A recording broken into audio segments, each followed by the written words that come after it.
me a Parsha story.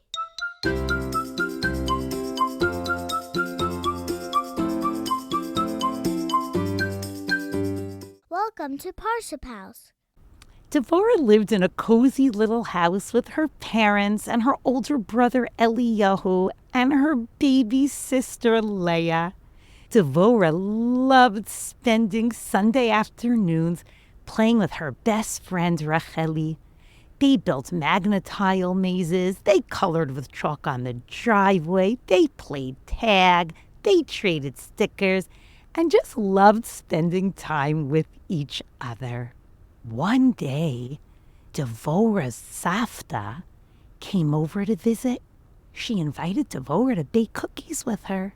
And while they were baking, Devorah snuck a handful of the delicious chocolate chip cookie dough. It was raw, it hadn't gone in the oven yet, and stuffed it into her mouth.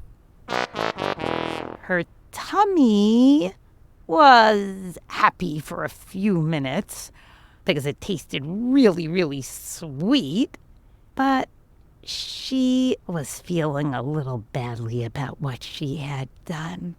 2 days later, Devorah borrowed her father's very special gardening trowel without asking.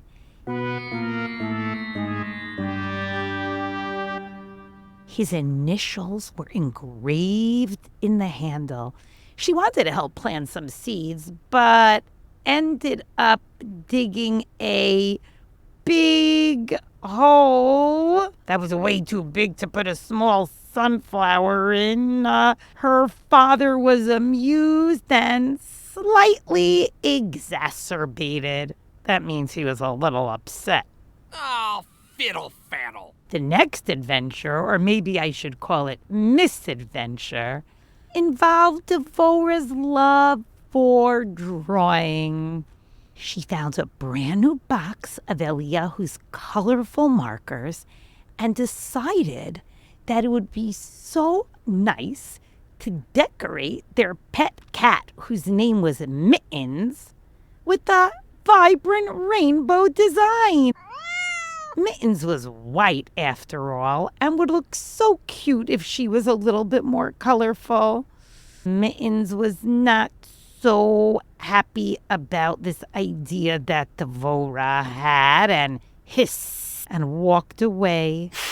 Yep, you guessed right, leaving a trail of colorful paw prints on the floor.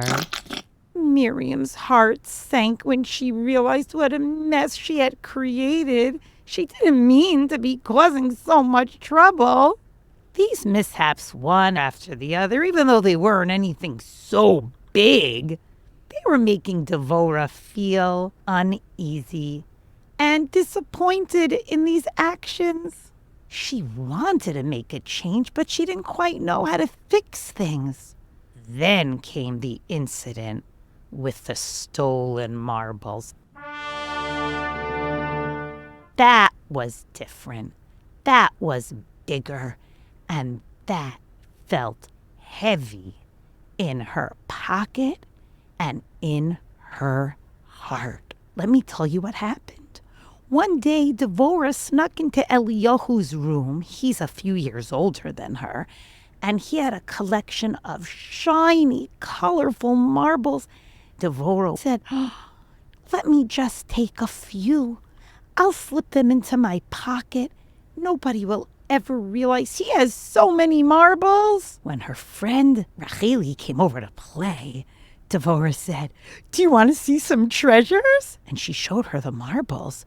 Her friend Racheli looked a little surprised and said, Devorah, those belong to your brother. Devorah tried to drown out the sound in her ear that she was hearing, saying that she had made a mistake and made a bad choice and needed to fix it.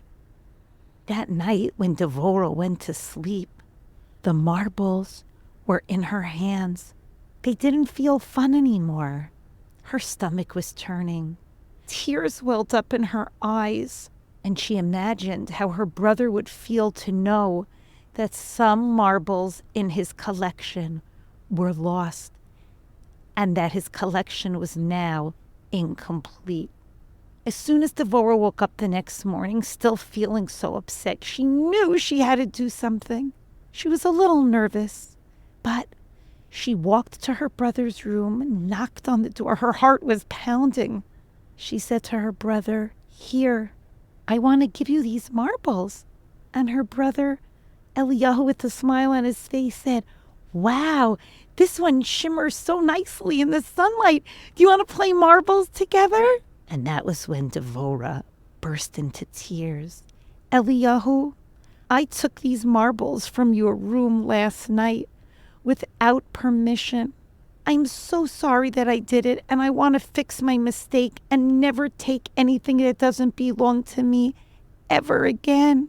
Eliyahu listened patiently and then gently squeezed his sister's hand. "Devorah, everyone makes mistakes. I forgive you. What matters most to me is that you try to fix your mistake. Because, Devorah, stories can have new beginnings, and you're making a new beginning to your story." Then Devorah unpacked, unloaded, and shared some of the other bad choices she had made. "Eliyahu, I ate lots of raw cookie dough that I shouldn't have eaten. I messed up with Abba's trowel. I used it without asking and dug a hole that was too big. I drew all over Mittens." And her brother said, "Devorah, stories can have new beginnings. Just like you fixed what happened with the marbles, you can fix the other mistakes too." And from that day on, Devorah learned such an important lesson. Mistakes are part of life, but what makes a real difference is the courage to fix things and make them right. And her heart, that had been feeling so sad, was bursting with joy, with happiness, brighter than any marble in the world.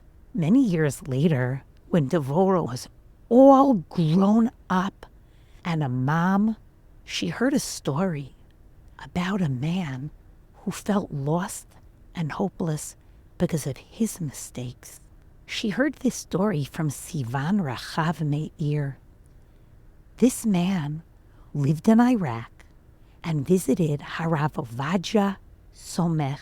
He poured his heart out to the rabbi, and he told him about all of his troubles and all of his problems and all of the mistakes that he made and the bad things that he had done. The man couldn't stop crying. And then he just stopped and he said, "I have no hope. I made so many poor choices. I just feel like a lost cause. I just feel worthless." And Rav Somech looked at him with love and said, which means and. The man had no idea what Rav Somech was saying. He said, I don't know what you mean. I'm done with the story. There's no there's no and. That's it. I just shared with you all these terrible, horrible things, and that's it. The story's over." And Rav Somech said to the man, "The story doesn't end until you decide to end it. It's okay that you're talking about these challenges and these hard things that happen, but you can continue the story. You can fix them. You could always add a new ending to a hard story, even when you do the wrong thing. The important thing is not to stop, but to continue the story." And she remembered about when she was a little girl and her brother taught her this same lesson about choosing new endings, better endings, about writing new chapters filled with hope and change and courage, and the power that this man felt to change his story was just like that of Devorah from when she was a little girl. This week's Parsha, Bechukotai, opens with the brachot that we will receive for following the ways of the Torah. And it's followed by hard stuff that will happen to our nation when we don't make such good choices. The Torah includes a positive pasuk, even for when people make the bad choices and go into galut. Ve'af gam zot biyitem be'eretz oivehem. I will always, always be with you, Hashem says. There's always an opportunity for change. We can always add a new ending to the story. I hope that our efforts to change the mistakes that we make will serve as a zechut for our beloved Chayalim and our brothers and sisters in Israel. Shabbat Shalom.